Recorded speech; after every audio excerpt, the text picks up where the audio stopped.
სტრატეგიული და განსაკუთრებული მნიშვნელობის მქონე ობიექტის ჯგუფურად ხელში ჩაგდების მცდელობის, ჯგუფური ძალადობის ორგანიზებისა და მასში მონაწილეობის ბრალდებით დაკავებულ 13 პირს ბრალის დადგენილება უკვე ოფიციალურად გააცნეს. მათ შორისაა აქტივისტი ნანა სანდერიც, რომელსაც ბრალი ძალადობრივი აქციის ორგანიზატორობისთვის წარუდგინეს. პოლიციელის ფიზიკურ შეურაცხყოფას ედავებიან დაკავებულ კობა ეპიტაშვილს. საბა კორძაიას კი ბრალად სამართალდამცველების მიმართულებით მოლოტოვის კოქტეილის სროლა ედება.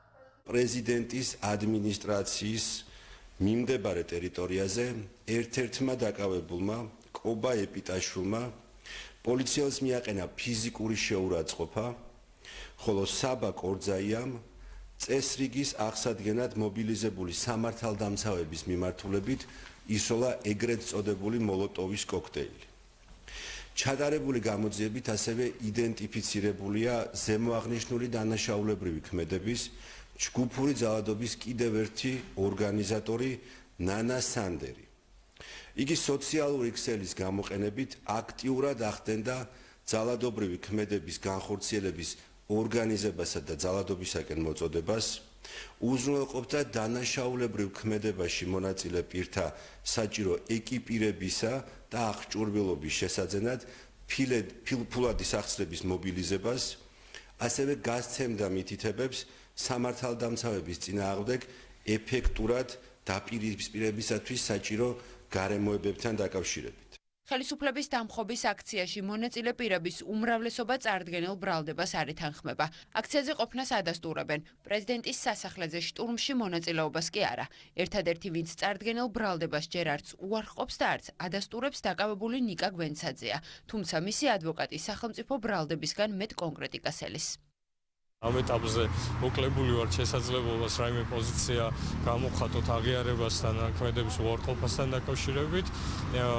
ვინაიდან კიდევ ერთხელ ვამბობ, წარმოდგენილი ბრალის დადგენილება არის ზოგადი ტიპის და არ საუბრობს კონკრეტულად რა მოქმედებას მიიჩნევს დანაშაულებრივად ბრალდების მხარეს. ზურაბ ჭავჭანიძე არ დაეთანხმა აღნიშნულ ბრალს და ამ შემთხვევაში ის იძახის, რომ არანაირი ძალადობას ადგილი არ ქონია და განზრახვაც არ ქონია, რომ ვინმეზე ეძალა და პირიქითაც მოუწოდებდა, რომ ძალადობრივი ქმედება თუ ვინმე ახორციელებდა შეეწყვიტათ. წარდგენილ ბრალდებას არ ვეთანხმებით და ბატონო მამუკა არ აღიარებს წარდგენილ ბრალდებას. ამ ეტაპისთვის იგი იყენებს დუმილის უფლებას.